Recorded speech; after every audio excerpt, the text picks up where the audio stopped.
morning and welcome to the 2021 ACC Football Kickoff.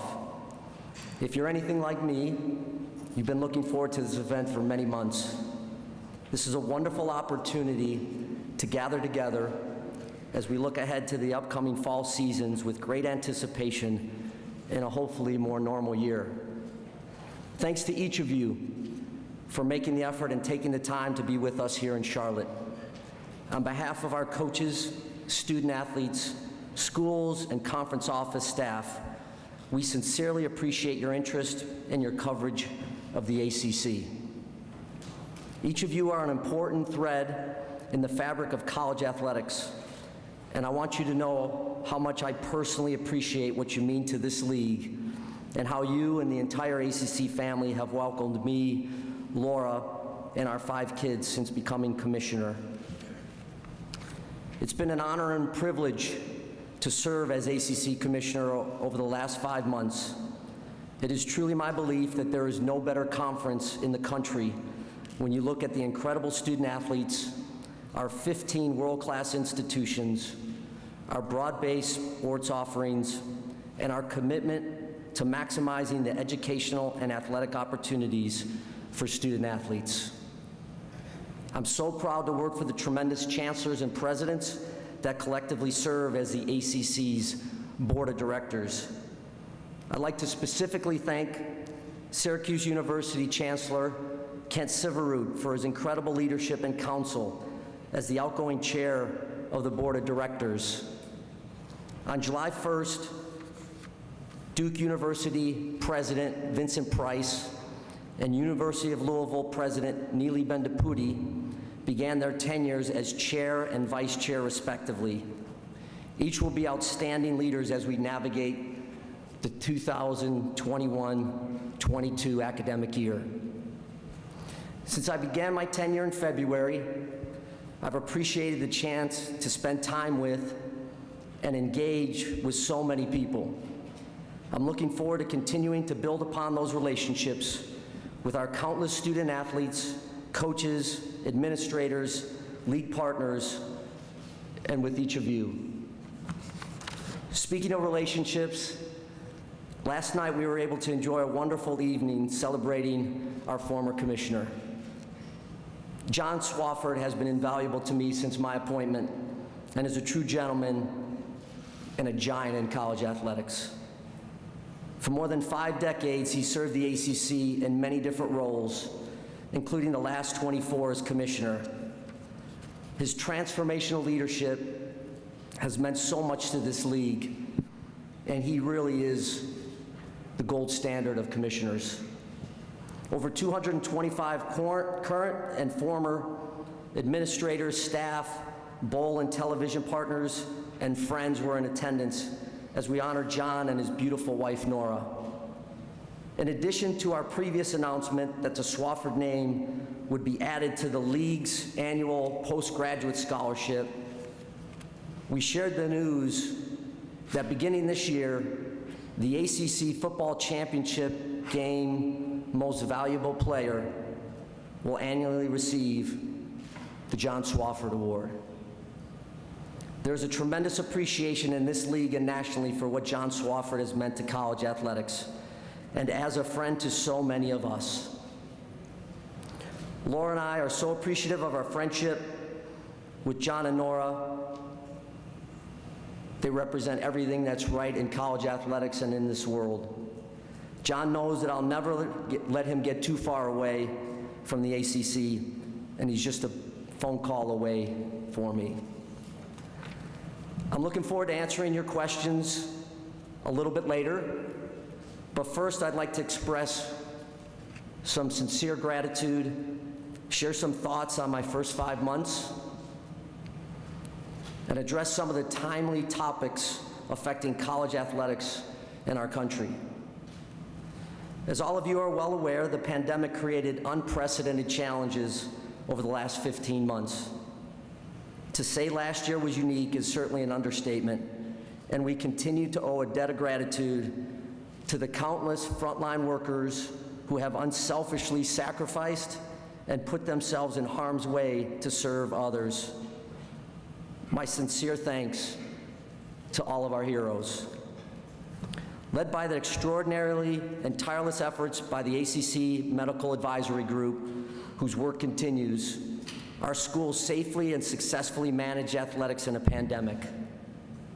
Watching the resiliency, commitment, and sacrifices of our student athletes was inspiring, and the adaptability and communication by our coaches and administrators created a successful blueprint of effectively working together.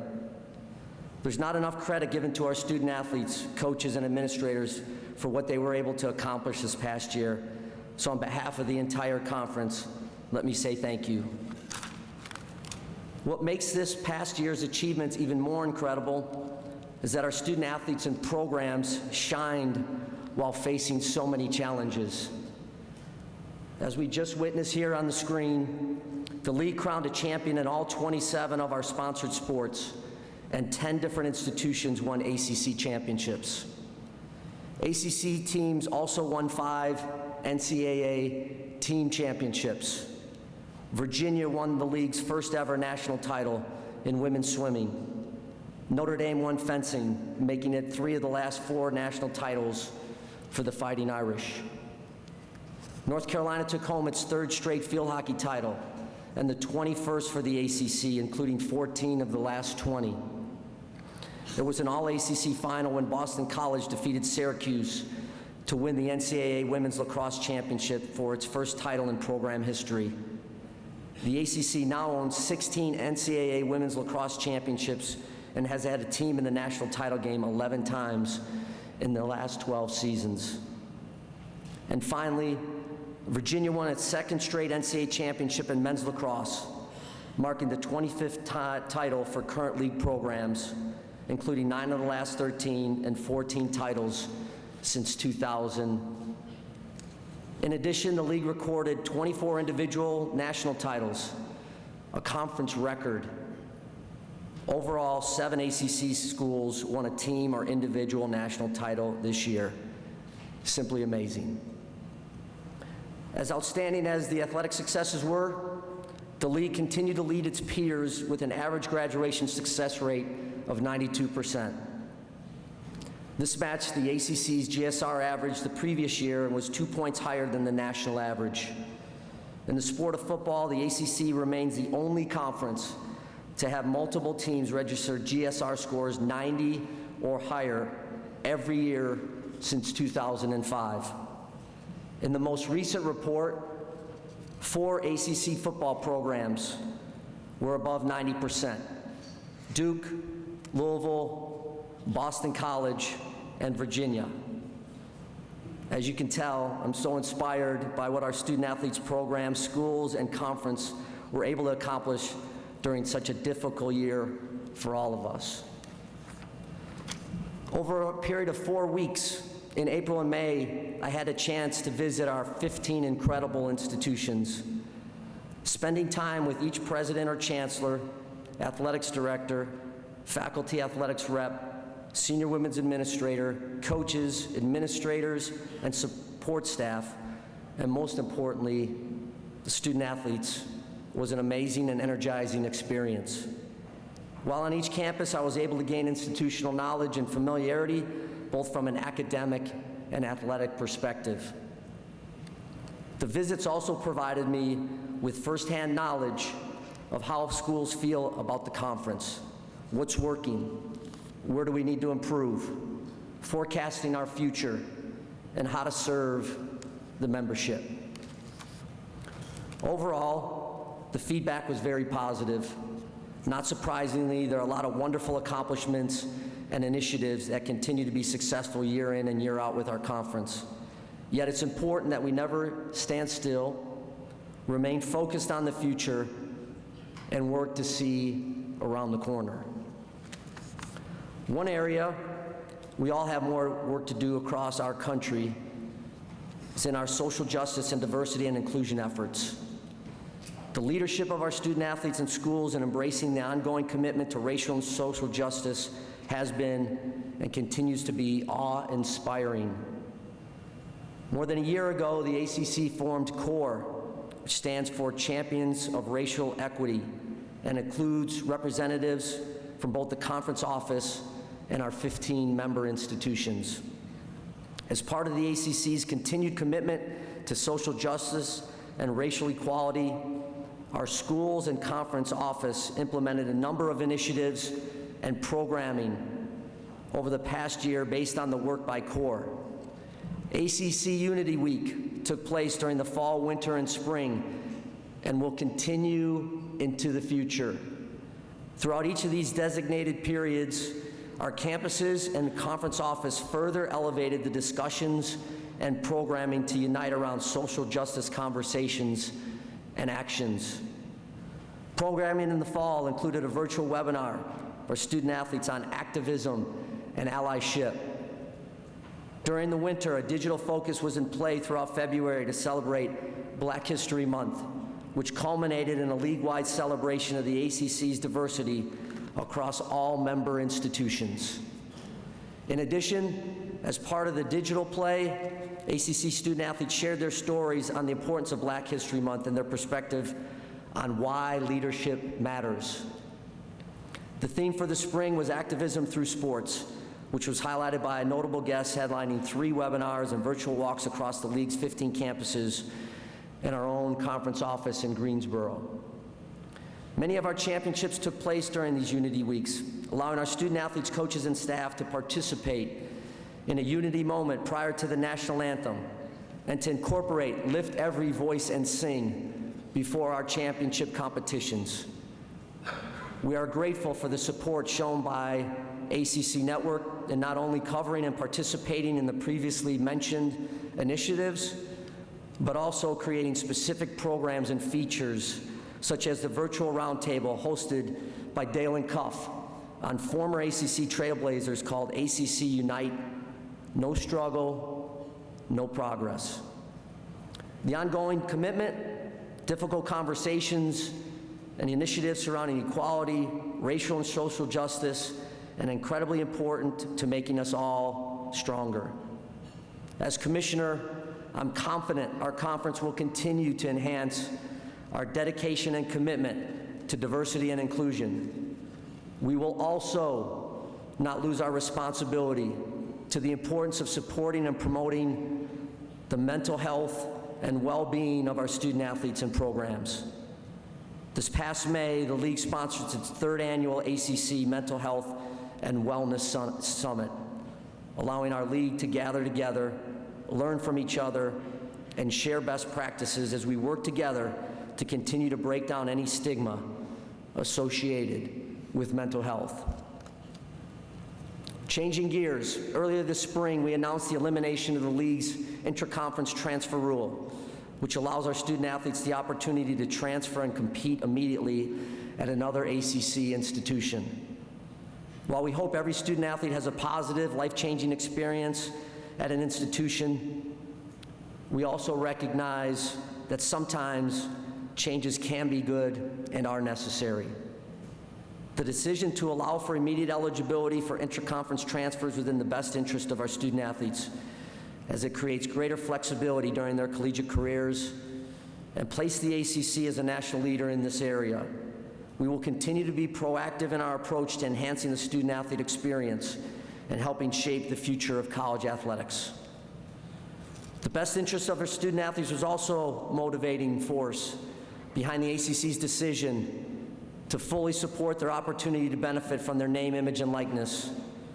While we appreciate the interim policy now in place, we will continue to work with congressional leaders to enact federal legislation that will protect and benefit all student athletes in the long term, and that will also ensure fairness and equity in college sports that we can't afford to lose. There's no question this will be an ongoing topic, and our league will work tirelessly and collaboratively with other conferences on behalf of the nearly 10,000 student athletes that annually compete in the ACC. As we turn our focus to the seasons ahead, our ACC Medical Advisory Group, led brilliantly by our chair, Dr. Cam Wolf of Duke, continues to meet regularly, and I anticipate an updated MAG report to be released in the coming weeks. As a conference, our priority remains the health and safety of our student athletes, coaches, administrators, and campuses.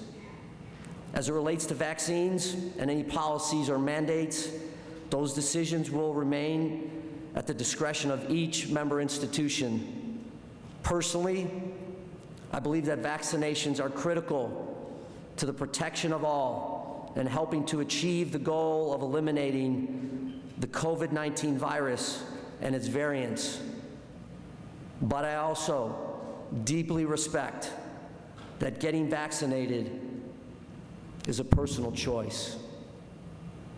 As we approach the fall seasons, there's no question that increasing the number of vaccinations will provide the best chance for our student athletes and teams to compete. Our office, using resources from the Ad Council, created a PSA to encourage everyone to learn more about the benefits of COVID-19 vaccine. I'm also confident that our campuses will continue their ongoing education and communication related to the importance of vaccinations and other mitigation strategies. It would break my heart, as it did this summer, for any of our student athletes or coaches who continue to work so hard on their sports to have to miss a game due to a positive test or contact tracing. As recently as yesterday, our athletic directors discussed the necessary protocols regarding scenarios when a team may be able to participate in a contest, may be unable to participate in a contest due to COVID-19 infections or contact tracing, and what that contest would be considered by the conference. Similar to the updated medical advisory group report, we'll have a decision in the near future. And for now, football. While we all gathered here this week, what we're all excited about. Just over 6 weeks from now, our football teams will be kicking off week 1 of the 2021 season. When you look at the non-conference and conference matchups, there's no shortage of excitement this fall. Our teams arguably play the toughest non-conference schedule in the country. In addition to 23 games against Power 5 opponents, the ACC will play 13 non-conference games against teams ranked in the final 2020 Associated Press Top 25. All 14 teams play at least one Power 5 non-conference opponent, while 9 teams play 2. The quality of competition will immediately be evident as ACC teams kick off Labor Day weekend with games over 5 consecutive days. And we're grateful that our fantastic television partners will provide national platforms to showcase our student athletes and provide fans with access to their favorite ACC teams throughout the season. We have a strong and important relationship with ESPN, and I appreciate the ongoing conversations as we look ahead to the future and maximizing our collective successes. This includes ACC Network, which will begin its 3rd year in August. It's truly hard to believe that the last time the ACC gathered for this football kickoff event, ACCN, was still approximately a month from launch. We're thrilled to have them here today, providing our fans coverage of this year's event. ACCN is currently available in nearly 70 million households, and our partnerships have exceeded initial expectations over the first 2 years, including in distribution and in revenue. In addition to the football games that have already been released by ACCN, I'm excited to announce 2 additional games that will be featured exclusively on ACCN this season. Boston College at Clemson on Saturday, October the 2nd, and Notre Dame at Virginia Tech on Saturday, October 9th. The addition of these games reinforces ACC Network's ongoing commitment to scheduling high-profile ACC events and surrounding them with comprehensive studio and on-campus programming, as well as in-depth storytelling. As we move through the next 2 days at kickoff and in the weeks ahead, stay tuned for additional ACCN announcements. ACC football has a lot to be proud of. We've had a team in either the College Football Playoff or the BCS National Championship game in each of the past 8 years. 6 different teams have played in the historic Capital One Orange Bowl since 2013, and we've won 3 of the last 8 football national titles. As I've stated since my first day as ACC Commissioner, football must be #1 priority for us, for all of us. Our schools, the league, ACC network, our partners, coaches. We've been collaborating for months to ensure that ACC football has the mindset of 24/7, 365, and we're working together to further elevate football in the ACC. We're just getting started. That commitment to football will not be at the expense of our other 26 sponsored sports. You don't have to de-emphasize any sports simply to provide additional resources to others or concentrate on football.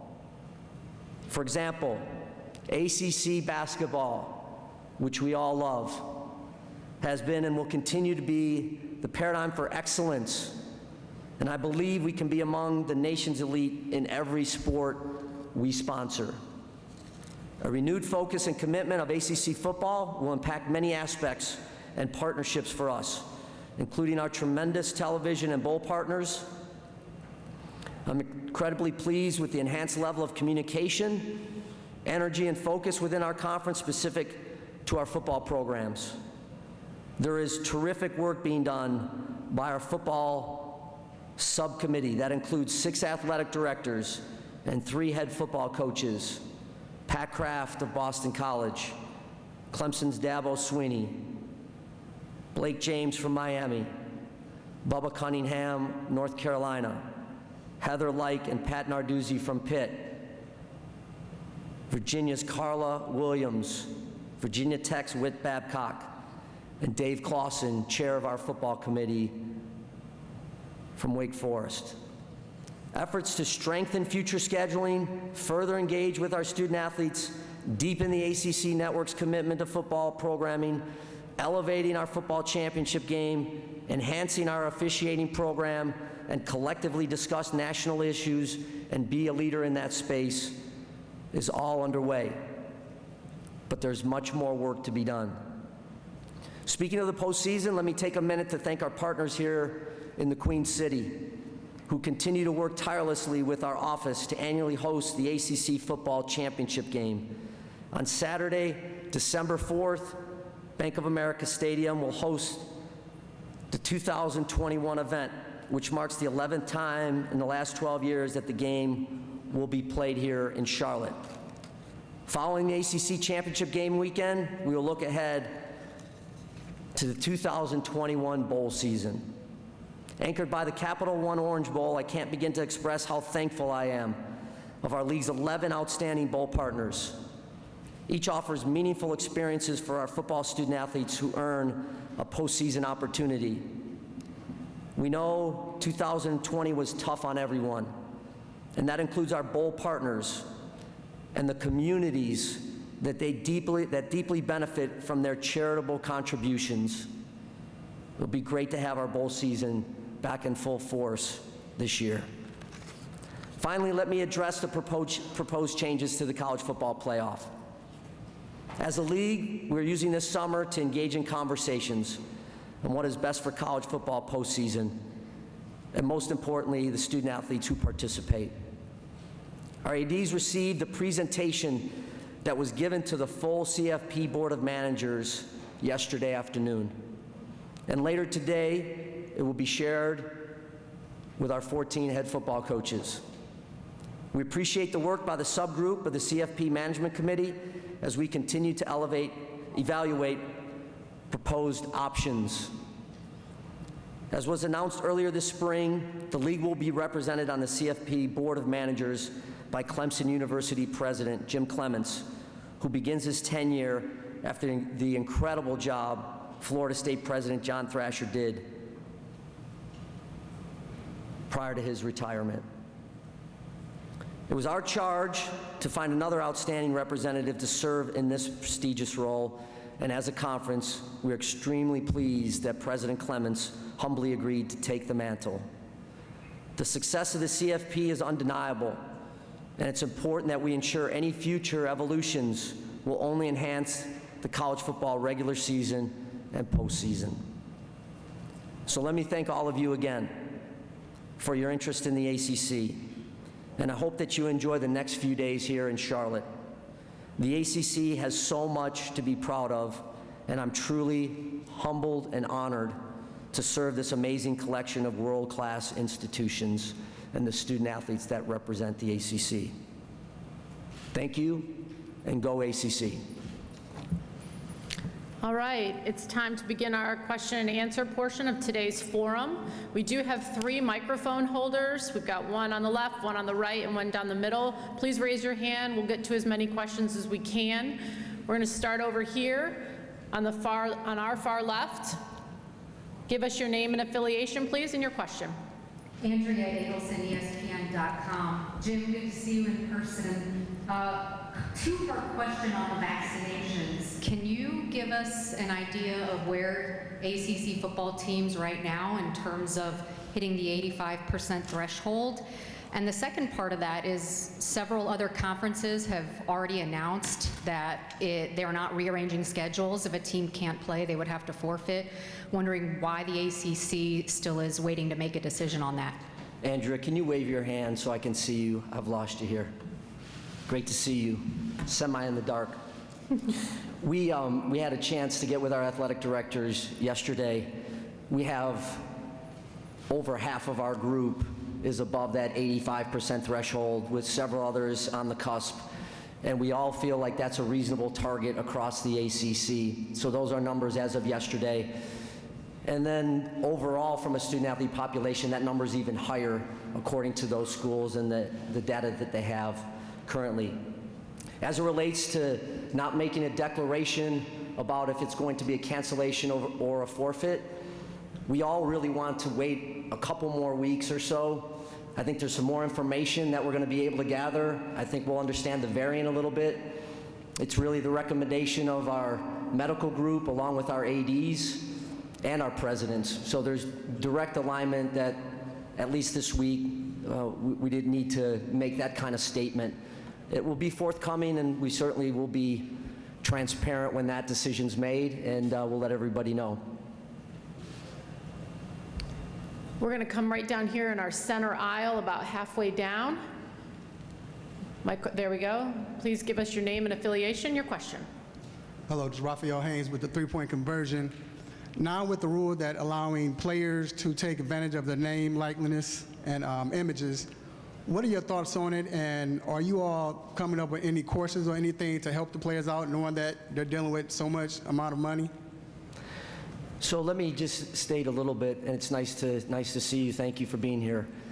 I can't tell you how proud I am of our 15 schools and how they navigated this uncharted territory over the last 6, 8, 12 months to what eventually came to fruition on July 1st.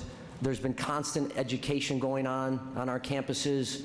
The ACC office itself tries to help supplement some of the questioning. There's been education across, again, our footprint. The success stories are many. We're seeing all of it around the country.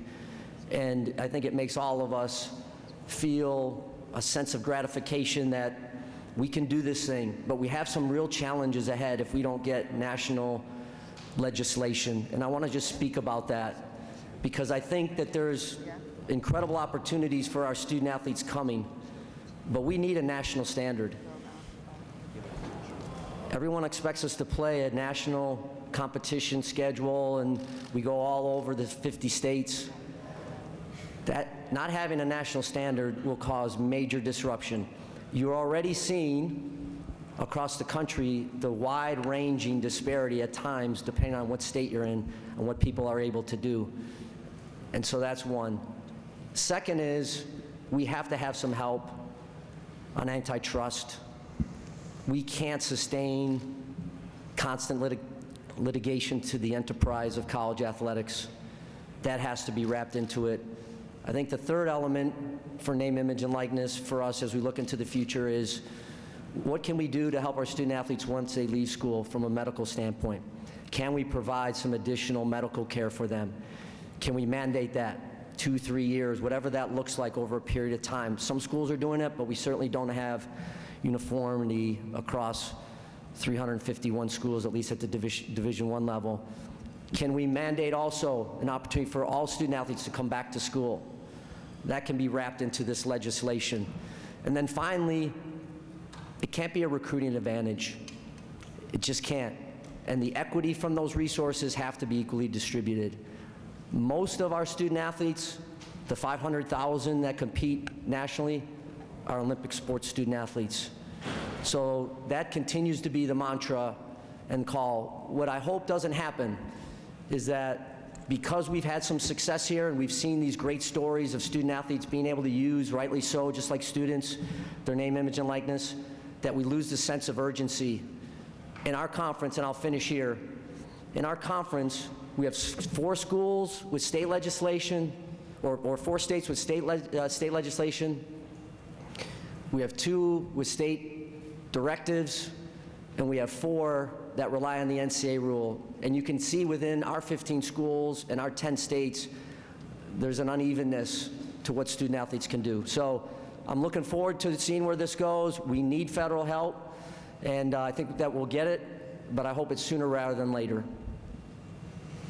We'll take our next question. We're going to stay on your left side, right there in a 3rd row. Let us get you the mic. Name and affiliation, please. Hi, Mark Berman of the Roanoke Times. As you look to the future of the NCAA itself, what's your preference for how you would like to see the NCAA evolve or devolve, as it were? And do you still have confidence in Mark Emmert to lead it? So I would say this is the right time to have a complete holistic review of the NCAA. Leadership, structure, what do we want to do moving forward? There's been so many things that have happened in our space here that the timing's right. No predetermined outcomes. Let's take a look. When I look at what we really are super reliant on from an Indianapolis perspective, governance. What's the governance structure look like? Do we have the right governance structure? One size fits all? Is the council working? They're working incredibly hard, but is that the right structure? Again, all sizes, shapes within 351. Championships, we've had a couple issues this year with championships. It's the thing our student athletes love to do. So an assessment there, championships, and then enforcement. I'm getting ready to go in August with one of our schools to Indianapolis. Some of those student athletes on that team that will be subjected to whatever penalties potentially could be handed down, we're in middle school. We're in middle school. And so timeliness, fairness in the system. That being said, the NCAA also has done a lot of great things and continues to do some really good work. So this thing isn't dumped on Indianapolis. I think we all have our fingerprints on the responsibility we have as leaders, whether it's commissioners or athletic directors or presidents. So again, this would be a great time. President Emmert has kind of called for it, kind of a recalibration of the NCAA. I think we should take him up on that opportunity, and let's work collaboratively with the NCAA, with our conferences, with our presidents, athletic directors and such, and let's spend the next 8, 12 months figuring this thing out, because more changes is coming. We're going to stay over on our left-hand side in the back.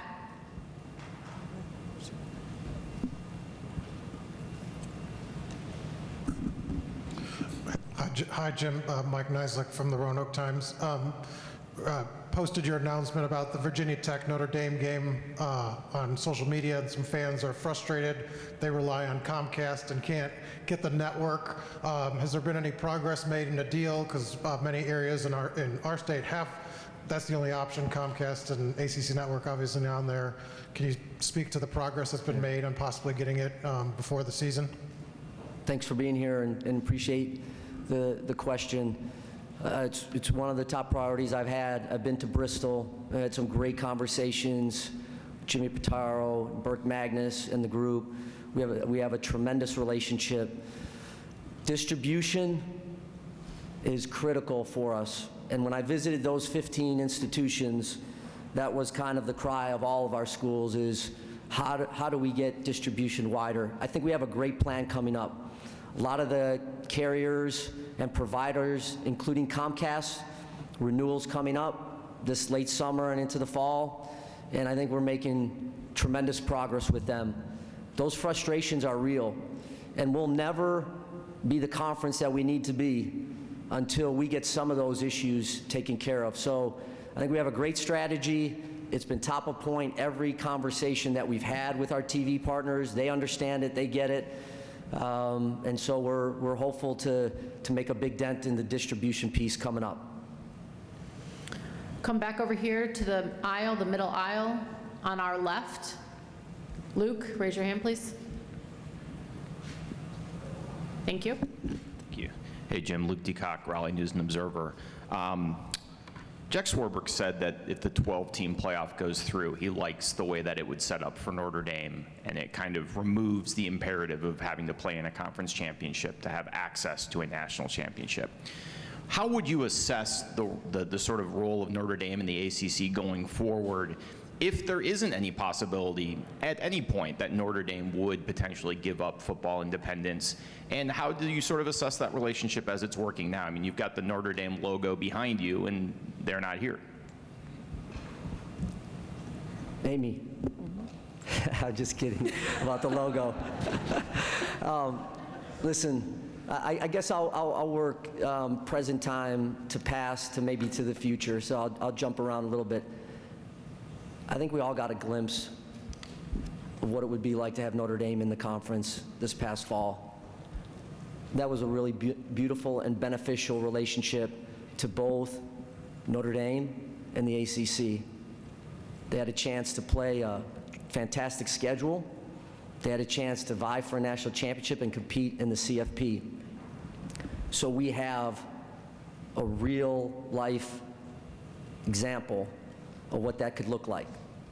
When I look back, obviously I've spent time there. I think I have close ties there. I have a student athlete son there and a daughter. And so I think I know the institution, I think, pretty well. They're led by a terrific president, John Jenkins, and Jack Swarbrick, as you mentioned, Luke. In 2013, when they joined the league, they declared they were excited about being in all their sports, but they valued independence greatly. And I respect that. The old kind of, quip is Notre Dame loves two things. One is being Catholic. Second is independence. And sometimes those things get in reverse order. Sometimes they like independence even being more than Catholic. That's supposed to be a joke, but it didn't go over very well. Listen, they know the ACC's interest. It's been less than bashful. It's been less than bashful since I've been here. But I also respect where they're at, and I respect where we're at. And our concentration right now is on our 14 schools. And so who knows where the future is going to go. But I love the group of schools that we have. But you always have to be ready to add. And Notre Dame, contractually, if they were to join a conference, again, structured by Commissioner Swafford in 2013, would join the ACC. So that's where we're at, Luke. Appreciate the question, and we'll see where this goes. Stay on the left-hand side of the aisle right here to our left. Tom, raise your hand, please. Hi, Jim. Tom D'Angelo from the Palm Beach Post. Getting back to the vaccines, many schools, including Notre Dame, are implementing athletes, students having to be vaccinated. Would you encourage that to your institutions? And if not, encourage some kind of protocols similar to the NFL is doing with greatly encouraging their players to get vaccinated? We are encouraging. It's split. We have 7 institutions where it's mandated to be a student on campus. You have to get vaccinated, and it's not just split according to what you may believe, just publics and privates. Virginia Tech's a perfect example, being a public in the state of Virginia, what they've done. There's no question that there'll be a higher probability to be able to play for student athletes if they're vaccinated. I mean, you can just sense it and see it and feel it, and our policies are going in that direction too, though we're not ready to announce them today at the request of the medical advisory group. But if you're vaccinated, it's going to take you out of contact tracing issues and such. And as the medical experts have indicated, those that are vaccinated are subject to getting the virus at a much, much lower level than those that don't. So I believe in being vaccinated. I have a family of healthcare workers that have been on the front lines, but it's about us educating our student athletes. And again, I stand by my opening comments. It's such a personal decision.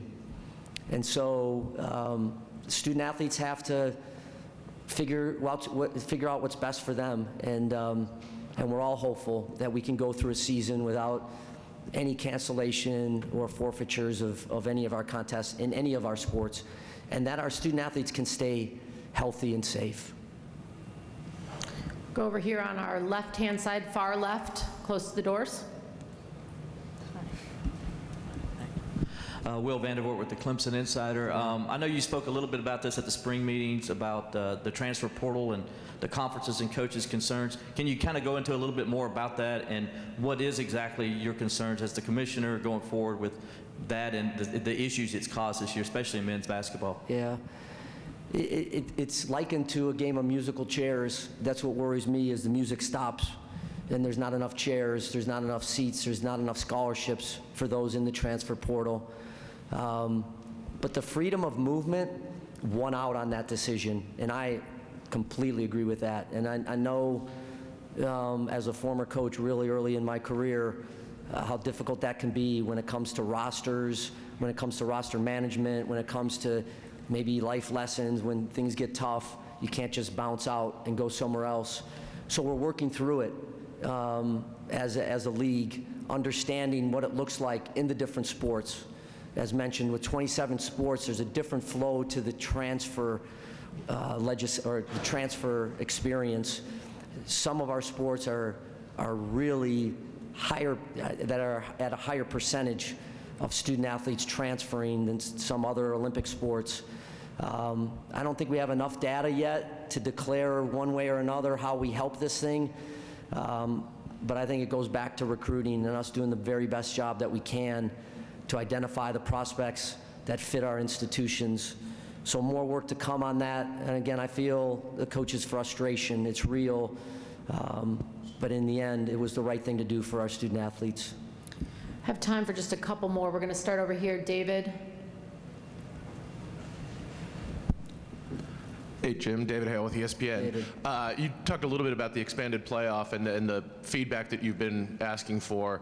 I know Dabo yesterday noted that his team had suggested they were not thrilled about additional games. I know Mac Brown said similar comments about North Carolina's players. When you hear that feedback, how much does that figure into sort of the bigger picture view of the expanded playoffs? And is there a way to kind of address their concerns while still thinking about playoff expansion? Thanks, David. Good to see you. Appreciate the question. There is. I don't want anybody to foreclose either good or bad on the playoff. We're still learning about the playoff, and the football coaches today are going to get the CFP presentation. And so they may feel exactly the same way, and I respect so much Mac and Dabo. I mean, those are two of our tremendous coaches. They have incredible experience. When I finished up in Dallas at the end of June on a Tuesday, we had CFP meetings Monday and Tuesday, and it was brought out that the 12-team playoff was recommended by the board. I had a Wednesday, like noon call with our head football coaches, and I asked them to do a few things. Get together and talk about it and discuss how they feel about it. To your point about too many games, length of season, health and safety issues, what does it do to the regular season? All of those things. But as importantly, talk to the student athletes and get a feel and a read. And so you're starting to see that. I saw Coach Sweeney's press statements yesterday, and I've seen, Coach Brown, I've talked to both of them pretty regularly, and I'll see him here later today and tomorrow. So those are real concerns, but I think we have to be open-minded to it. And it doesn't mean that we're going to support it. The last piece of your question, David, about will it influence us? It certainly will influence us, and it'll influence President Clemens, who ultimately has one of the votes. But I want us to socialize this process. I want us to socialize the proposal. I want it to be transparent. I want us to be able to hear from those constituent groups, student athletes and coaches, and then try to make have an educated position for our conference. There's some great things about it too. We talked a little bit about some of the really major challenges to this thing, but there's some terrific things about access and opportunity. The sport has access to 3% of the schools playing the sport of football. Most of our other sports are around 20% and above. Men's basketball is at 19%, but baseball and soccer and others are there.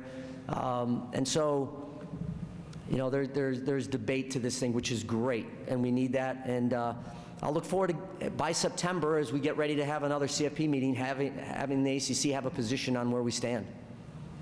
Take our next question right here in the middle aisle on our left, please. William Fauché, WUVA. Can you raise your hand, please? Right here. Thank you. I was wondering, in terms of recruiting and NIL and increasing the prominence of ACC football, does that worry you in terms of competing with other conferences like the SEC that are offering more and more potential economic upside to players? That's back to the point about having a national standard. If we could all get on kind of same footing for all the reasons I described. But in the end, I love what we offer.